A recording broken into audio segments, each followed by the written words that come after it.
Yablal City Health Officer Dr. Rodelin Agbulos kay alcanzayan na total de 183 el caso de diarrea y registra na di su oficina desde el marzo 23 este año hasta este presente tiempo. Si Agbulos y habla 48% del caso amo mga bata el víctima. Alto según el registrado caso de diarrea na barrio de Santa Catalina que alcanza na total de 22. Tasigi el barrio de Mampang que tiene 11 registrado caso y el otro pa mga barrio como Nakalarian y Santa Maria. We started counting till March 30 until today. We have had about 183 cases admitted na mga hospital, no? And this of course exclude aquel mga pasyente na bolbe na kasa, yan treat lang na kasa, no? Because I think because of the lack of hospital beds na mga hospital, request siya lang itong mga pasyente to stay at home and continue el di aton mga cosa kita dadali to mano, especialmente el oral rehydration salts, no? Asegun kung Agbulos, posible ya pwede toma kontaminaw agua el mga viktima, rason si porque yaman diarrhea estos. Pero ya ase klaro si Agbulos kay limpyo pa siyempre el agua keta sa na Zamboanga City Water District. Posible segun ya kadalang kontaminaw el agua durante el mga tiempo keta sa kaagwa el mga gente. Por causa na escasez de agua, mas que donde lang segun aura ta sa kaagwa el mga gente. Pero I think it's more on the water, no? Amogal taman explain gane si Diaton Water District tambien kay el residual chlorine del mga agua que deta sa kita taman store kita kun el agua.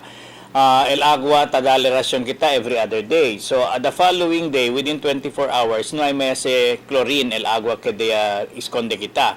Y ese agua, once na may chlorine, will be very prone to bacterial contaminations and other form of contamination. No?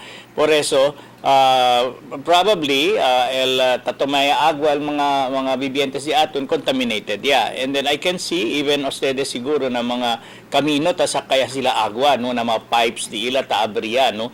And again, akalang pa mismo, alya pa lang na mismo location sa kasila, tadyal mga tsera, cerca ng tsera, then we expect a lot of contaminations, no? Ya habla si Agbulos, regularmente también según sila taman monitor con el calidad del agua del diferentes mga water refilling station na syudad. Si Agbulos si habla mas que el mga water refilling station hindi también libraw na mga bakterya. Tiene según mas de 100 mga water refilling station ta opera na syudad.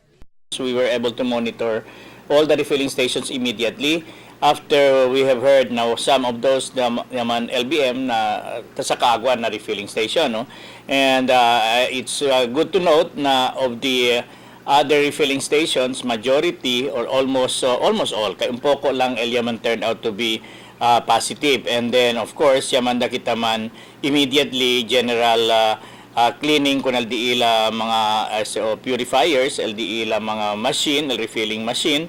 And we stopped them from operating since yesterday until today.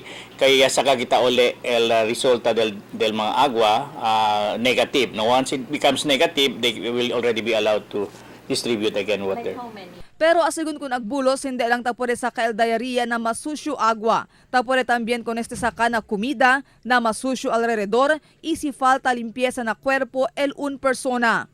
El importante también del personal hygiene, no? El lavada del mano before and after usar CR, pati before come. Ta-adverti si Agbulos con el público para aseanay irvi con el agua dentro el 3 minutos antes de toma con este. Si más de 2 días ya taman diarrhea, lleva según con el paciente na health center o na hospital. Necesita también según toma mucho agua el un persona tiene diarrhea, a ver para hindi este man dehydrate. Mientras tanto, ya habla el alcalde Maria Isabel Climaco, kaya ordena ya ele con Agbulos para coordinar el Departamento de Salud para responder con este asunto. Marifita Mayo, Dateline Zamboanga.